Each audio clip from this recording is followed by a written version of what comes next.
Delphine Kézergue, qui a son fils porté disparu depuis juin de l'année dernière. Donc, il était gendarme dans la mobile. On a pris la décision de faire cette vidéo par rapport à différentes ressources qui ont été proposées jusqu'à présent pour avoir un format un peu différent. Elle a beaucoup discuté dans la presse sur la disparition de son fils. À ce jour, la gendarmerie l'a déclaré donc décédé et on revient dessus avec Delphine. Donc Delphine, vous êtes la maman de Mathieu. Expliquez-nous un petit peu comment est-ce que vous avez appris, vous, par rapport à la presse, le fait qu'il ait été déclaré comme décédé.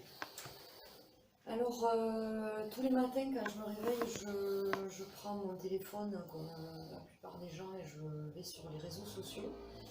Et le matin du 22, j'ai découvert sur un article de France 3 Occitanie la déclaration de décès de Mathieu.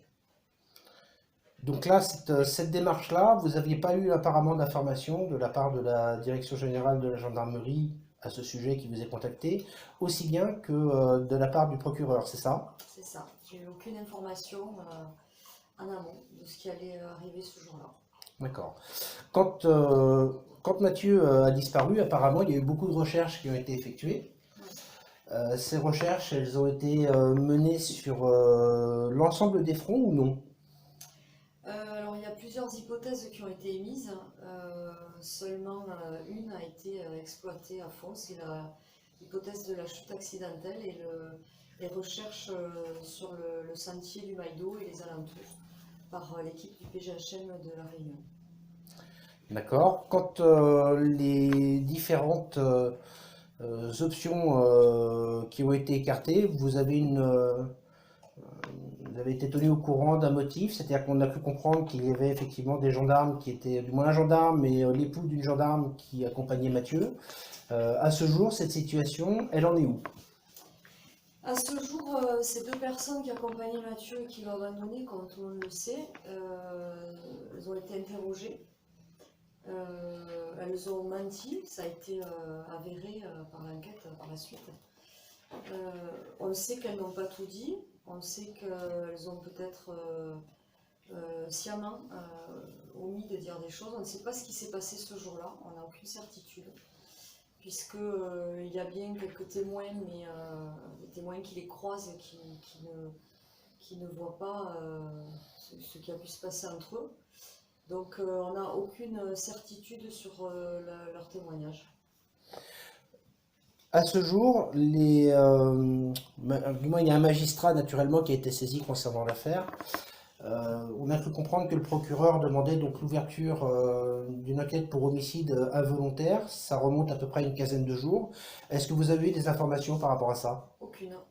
Aucune. Donc à ce jour, vous êtes laissé totalement dans l'expectative, vous ne Tout savez à pas ce qui fait. se fait. Tout à fait. On suit ce qui est dit dans la presse, comme depuis le premier jour.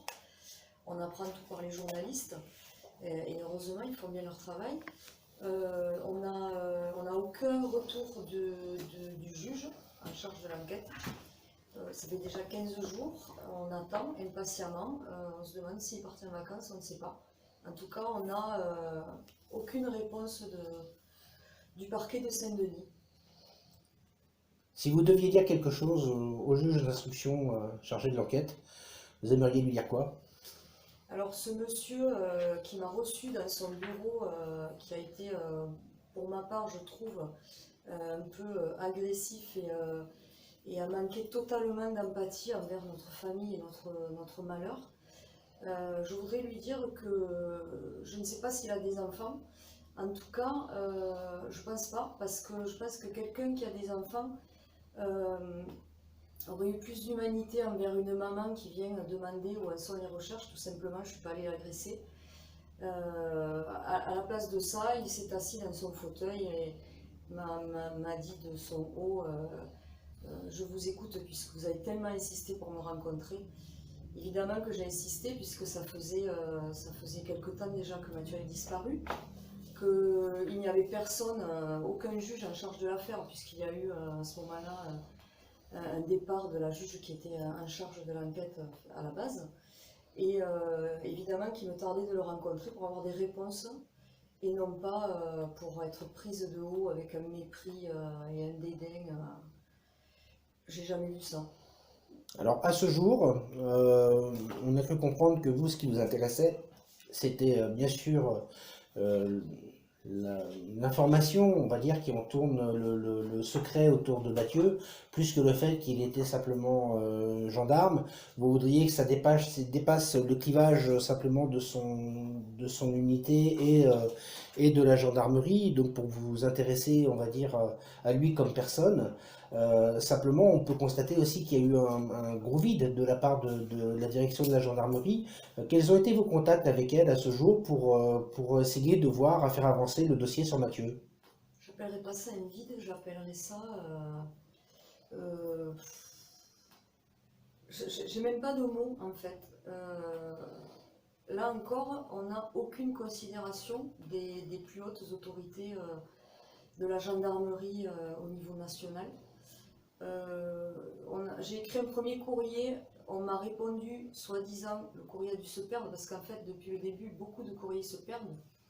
Donc c'est le premier courrier qui s'est perdu, qui m'est revenu un mois après, parce que j'avais fait la réclamation d'une réponse, c'est la moindre des choses. Donc j'ai reçu un courrier qui était plus une réponse générale, un courrier tout fait, voilà. Il n'y avait rien dedans, c'était vide. Et j'ai envoyé un deuxième courrier qui n'a, lui, alors pas du tout reçu de réponse. D'accord.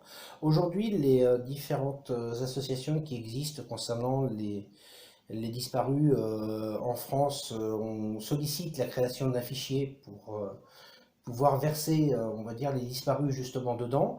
Est-ce que ça, c'est une demande de votre part pour ne pas fermer le dossier de Mathieu et éventuellement voir un dénouement? Quelles seraient vos démarches aujourd'hui sur le plan humain?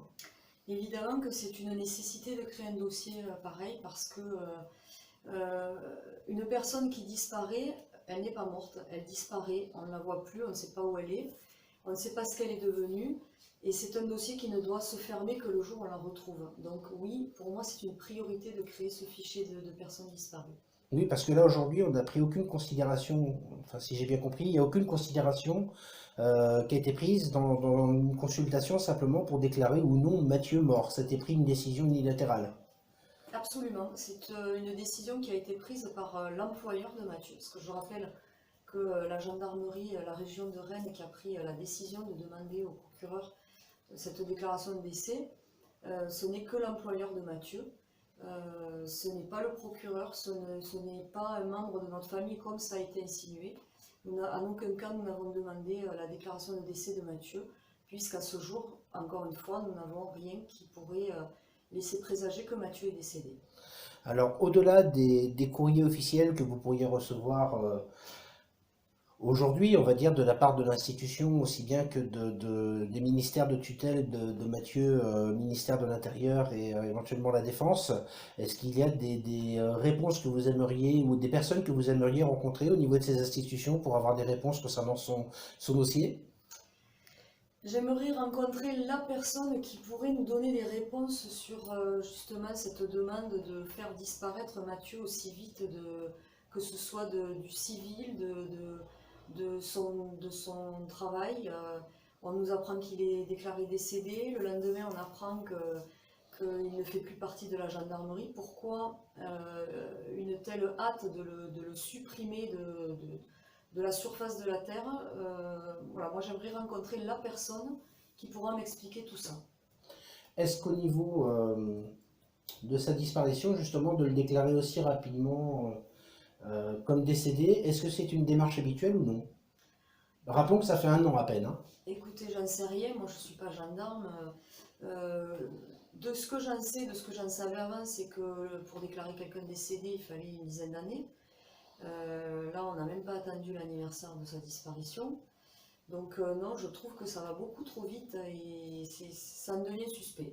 Enfin, c'est-à-dire que, rappelons-le, c'est parce que jusqu'à présent, on n'a rien retrouvé aussi bien en preuves matérielles que humain, on va dire, en tous les cas un témoignage, un aveu ou quoi que ce soit qui Oui, tendrait à faire croire que Mathieu serait décédé. Donc c'est pour ça que vous insistez sur le fait pour vous qu'il est toujours vivant. tout à Alors fait, vous m'arrêtez si je dis une bêtise. tout à fait. Donc pour vous, il est toujours vivant, il est simplement porté disparu.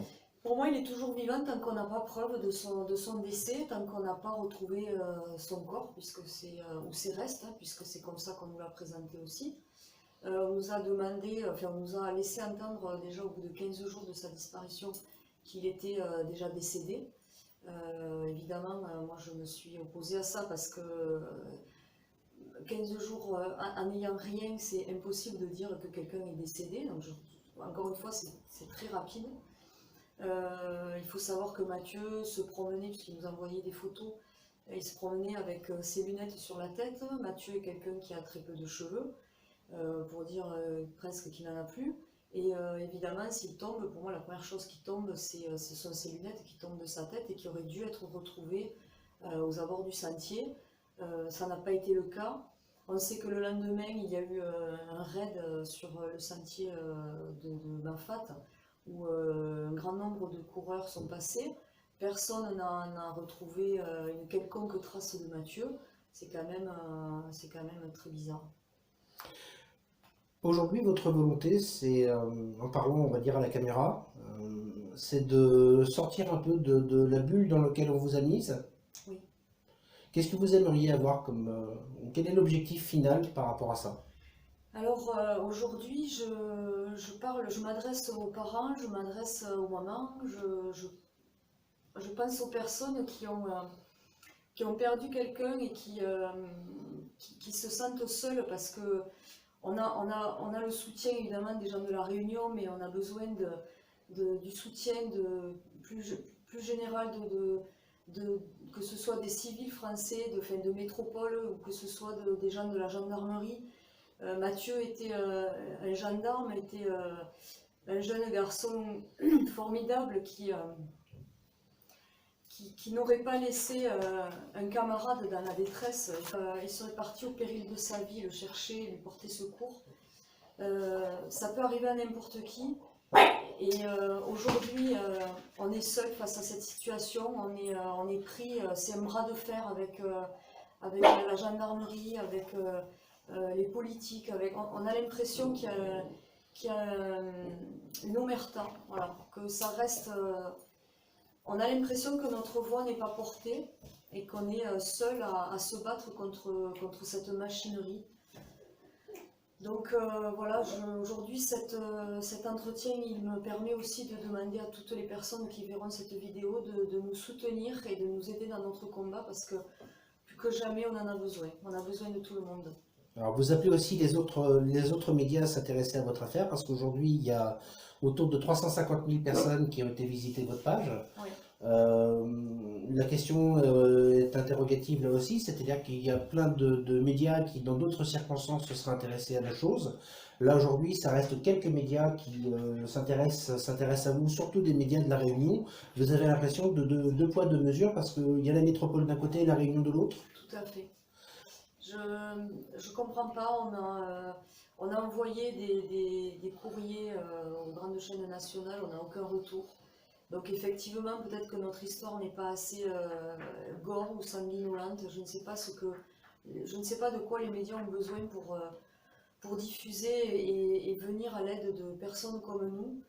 Je ne sais pas ce qu'on doit faire de plus, je pense que on a déjà, toute la famille fait beaucoup de choses pour médiatiser et pour recueillir le maximum de personnes pour nous aider, nous venir en aide. Et malgré ça, on n'arrive pas à toucher finalement les personnes qu'on souhaiterait toucher. Un dernier mot sur Mathieu. Si demain vous avez l'aide, on va dire, souhaitée, la seule réponse que vous aimeriez avoir, c'est laquelle? Je crois que toutes les nuits, je rêve de savoir ce qui s'est passé ce jour-là. Et évidemment, si Mathieu est vivant quelque part, s'il a peur de quelque chose, je souhaiterais qu'il nous contacte, mais ça, je le lui ai suffisamment écrit pour qu'il le sache.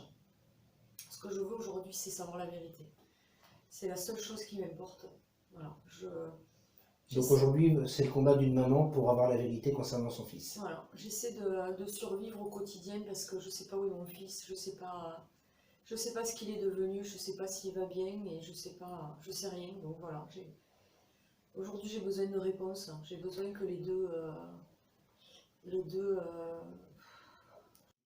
maximum les réseaux sociaux, on appelle un maximum de personnes à partager la vidéo Ouais, pour faire en sorte de sortir un peu de cette bulle dans laquelle on vous a placé. ouais, c'est ça.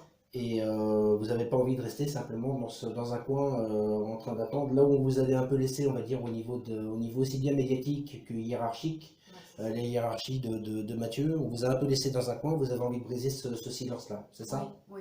Donc voilà, le journal Le Pandore appelle officiellement à un nombre de personnes à partager cette vidéo, à faire en sorte d'avoir un nombre de personnes constant et régulier. On appelle tous les militaires, on appelle toutes les forces de l'ordre, les forces de sécurité civile, on appelle chaque maman, chaque papa qui ne voudrait pas se retrouver dans la situation de Delphine, à savoir rester un an sans savoir ce qu'il est advenu de son enfant. On compte sur tous. Merci à vous. Merci à tous et merci au Pandore.